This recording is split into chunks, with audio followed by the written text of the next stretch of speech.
Most nights now, it looks a lot like this. One man, one plate, and a screen glowing in the dark. He eats because he has to, not because he's really hungry. The house is so quiet that even the fork on the plate sounds loud. We tell ourselves we're fine, but the house feels a little too quiet, and the food never really tastes like anything. In 1970, only about 17% of American homes had just one person living there. Today, for men our age, that share has more than doubled. That shows up most clearly at the table, in the first meal and the last. I want to say this right away. If you are eating alone tonight, this is not a video to shame you or blame you. The world changed around us. The food changed, the pace changed, and the small daily rituals that held us together were quietly erased. But here is what almost nobody talks about. Those simple 1970s breakfasts did more than fill a stomach.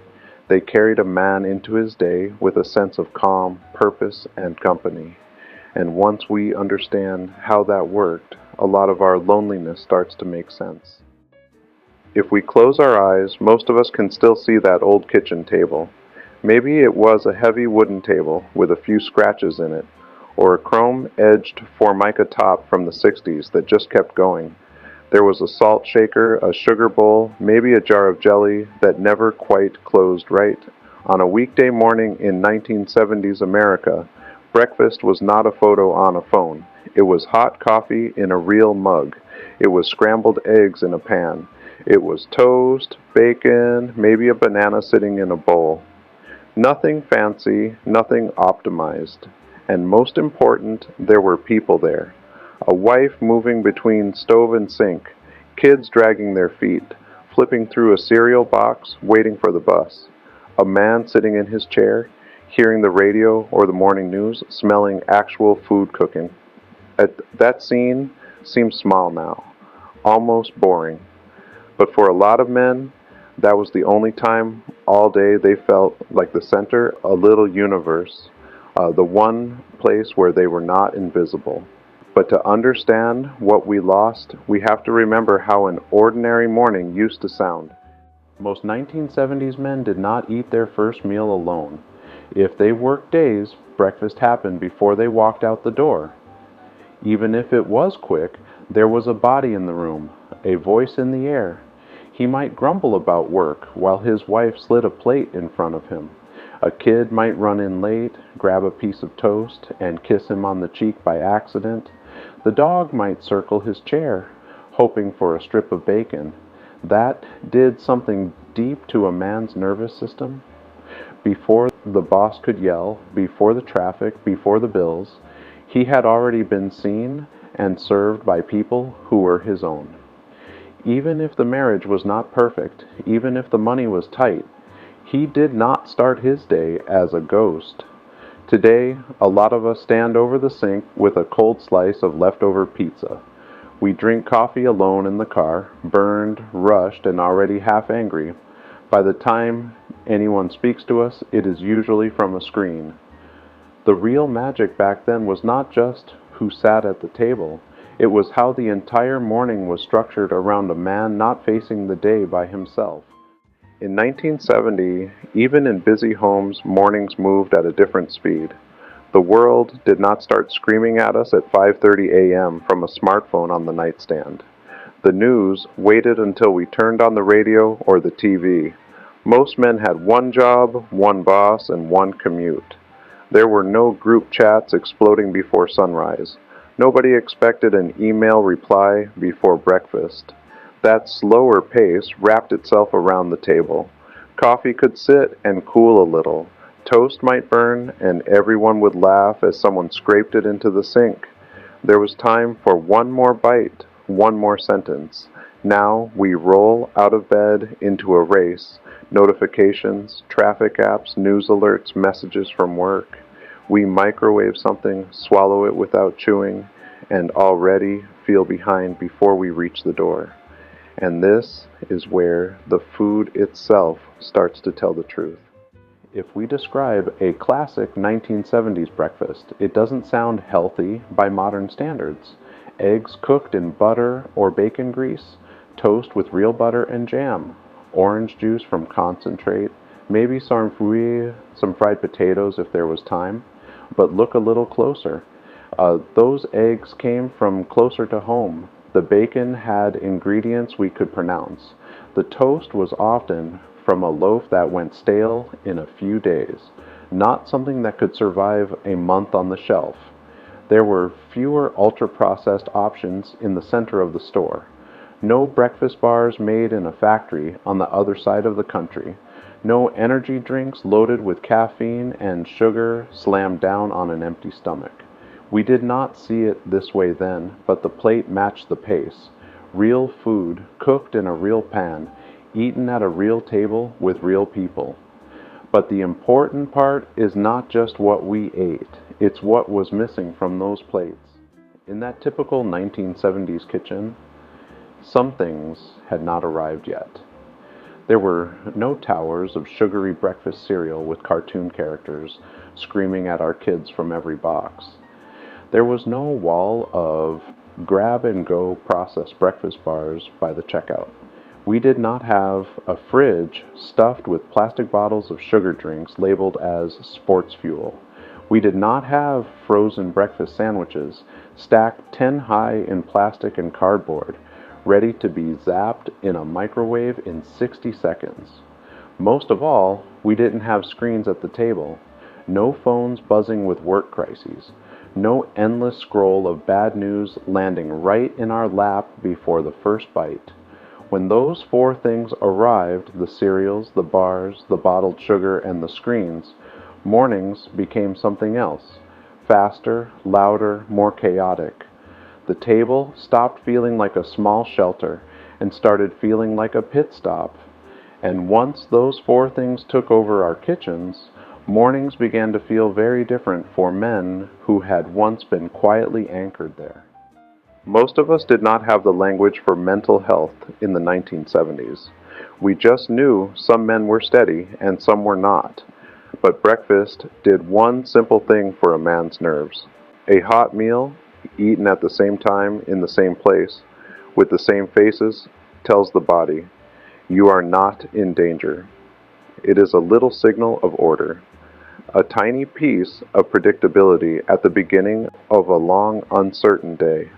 A man might step into a factory that was loud or an office that was stressful, but he walked in with the memory of that table still fresh. His blood sugar was more stable. His mind felt less scattered.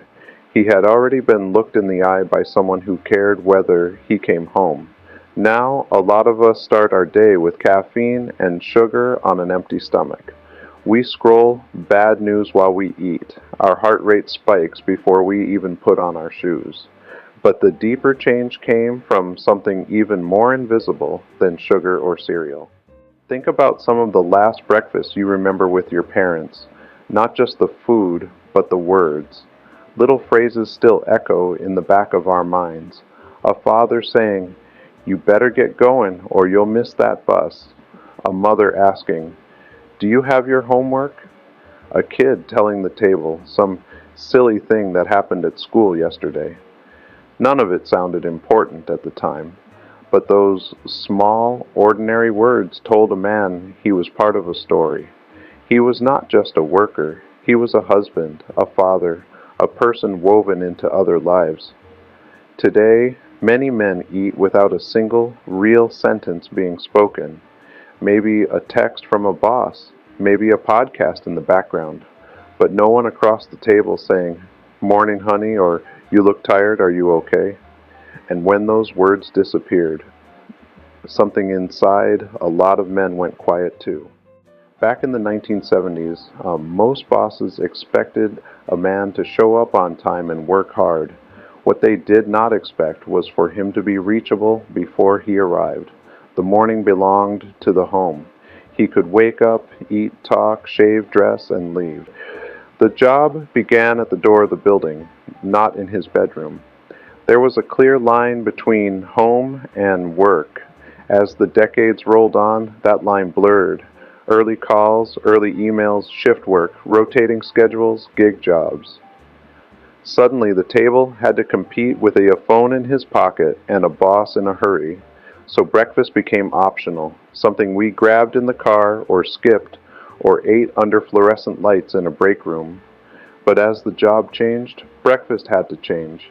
And that's when men started drifting away from the table that had once grounded them. Many men will tell you they are used to eating alone. They joke about it. They say it's no big deal. But there's a special kind of silence that settles over a table where only one chair is filled. The fork sounds louder against the plate.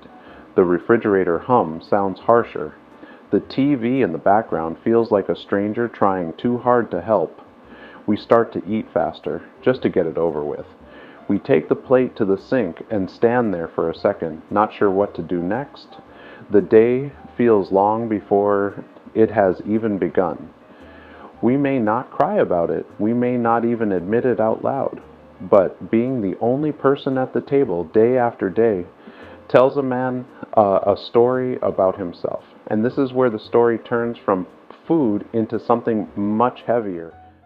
When we eat alone, we are more likely to eat carelessly. We finish the bag instead of a portion. We stand instead of sit.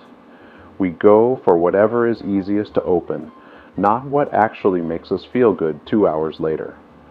Modern breakfast food is built for that, individually wrapped, designed to live forever on a shelf, loaded with sugar and salt so we keep reaching for it.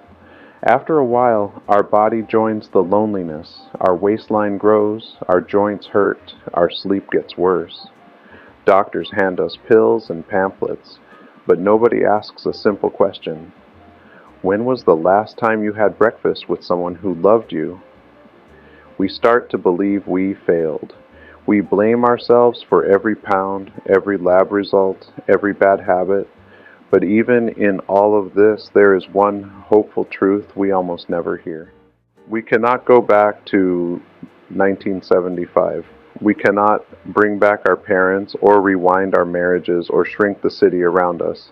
But there are small pieces of those mornings that we can quietly steal back. We can sit down at an actual table, even if it is just for 5 minutes.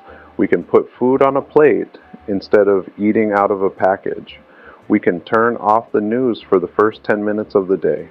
If we live with someone, we can ask one real question across the table. If we live alone, we can call someone while we eat, or say grace out loud, or simply sit still long enough to remember we are more than our calendar. None of this fixes everything. It does not erase grief, or divorce, or distance, but it can give a man back one quiet moment of being a person, not just a problem to solve. And that leads to the hardest question of all, the one only we can answer. When we think about those old breakfasts, most of us do not actually miss the exact food. We miss the sound of chairs moving. We miss the clink of a spoon in a cup. We miss the feeling that someone would notice if we did not show up. Those mornings built men who did not feel alone, not because life was easy, but because every day started with a reminder that they belonged somewhere, that there was a place where their coffee cup sat, and someone who knew how they took it. If the table in front of us is empty tonight, that hurts. It is supposed to hurt. It means those memories were real. So I want to end with a question, and I hope you will answer it in the comments.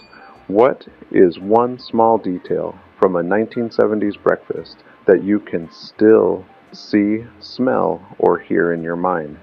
Because inside, that one little memory is the feeling so many of us are still trying to find again.